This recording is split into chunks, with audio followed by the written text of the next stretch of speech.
Hello, Virgo. This is a love reading for Virgo's sun and rising signs for the week of March 8th to the 14th. Today I'm going to be looking at the masculine and feminine principles, the Venus and Mars activity that's happening in the collective right now and how it's impacting Virgo specifically. So Virgo, if you're a Virgo sun, be sure to also look at your rising sign. And if this is your Virgo rising, make sure you also look at your sun sign, because this is going to be more specific to the area of your life. If you're a Virgo rising, and it'll be more specific to your tribe or your energetic if you're a Virgo sun. So, okay, Virgo, this week, Venus, the feminine principle, the receptive, sensual, desiring parts of us, is moving through. She's having a decision moment in your relationships. This is a love reading, and this is specifically around loving relationships for you, Virgo. A lot of the other signs are experiencing love on sort of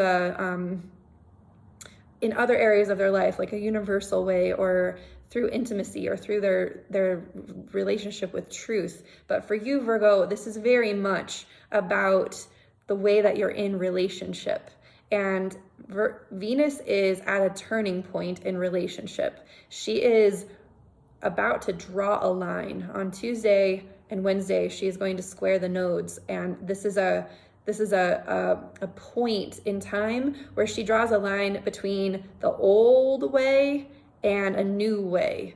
And so this old way that she's no longer going to indulge, she's no longer going to she's like, I know what that's about. I know how I've had that pattern. I know that that's what I've done in times. And from this point forward, this is what I'm focusing on. So that thing that she's drawing the line between has to do with the way that she responded when she was vulnerable, when she felt like retreating, when she felt like, curling up in her bed and crying herself to sleep. There's some way that Virgo behaved in love that really could have very much debilitated her, to be frank. And what she's understanding now, the line that she's drawing, is it's okay to have all these emotions, and it's okay, but she is learning how to focus on the impact that she's having on her relationships from this point forward. She's thinking more about how is her retreating actually impacting all of the world out there. What is it creating for her? And so there's something here. It's like super personal for Virgo. Like, let's say that, something happens in relationship and she begins to close down and she begins to like pull back.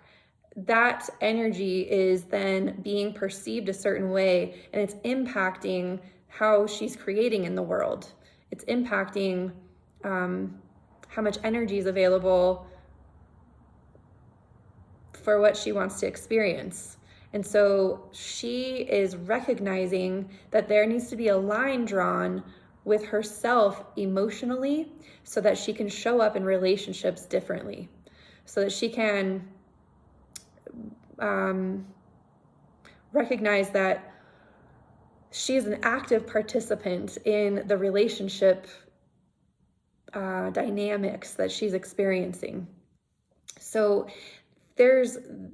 as the sun crosses Neptune, it's crossing over in the relationship house. So this legacy that you're leaving, Virgo, this line you're drawing, it's because you want to have a different impact in relationships. You want to experience something that's so ideal and so beautiful that it's actually like a model for the way that humans can be in relationship. You want this. And so there's this moment when the sun crosses Neptune where you are deciding and claiming a dream for yourself that is beyond anything you've ever experienced before. And it's the sun and Neptune are asking us to really allow this to be super ideal, to allow this to be almost like almost like a fantasy. And Virgo, you're so practical, you might be like, yeah, right, like how is that ever going to happen? And guess what? Because you've had that kind of thinking in the past, a lot of the manifestations that you may have experienced have maybe fallen short of your ideals, fallen short of your dreams. And so this is a moment this week where, you stop kind of diminishing your desires, and you stop diminishing based on fear that it will be painful, that it will create vulnerability. And you really, really start opening to the fact that, geez, it's now or never. Like the seed that you're planting by the end of the week in Pisces is going to be harvested by the time you have your birthday, Virgo. So it's very, very important that whatever dream you're having for relationship, you aim high.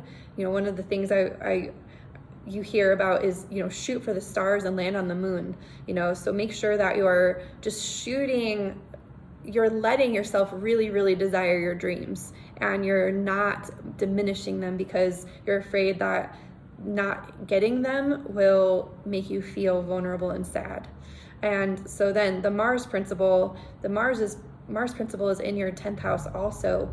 And it's like this I spoke in the previous videos for the March overview for each sign, that Mars is asking us to take action toward the things that we want to see more of, and to say no to the things we don't want more of. So this is specifically happening for you around making sure that you say yes to the seeds that will create a legacy for you, that you're getting out of your kind of like vulnerable, sort of like closed off, sort of like there's like some sad thinking, or some just like maybe you go inward and you just kind of like lick your wounds, which is, there's always a time for that, but somehow you spending a lot of time doing that is actually impacting the amount of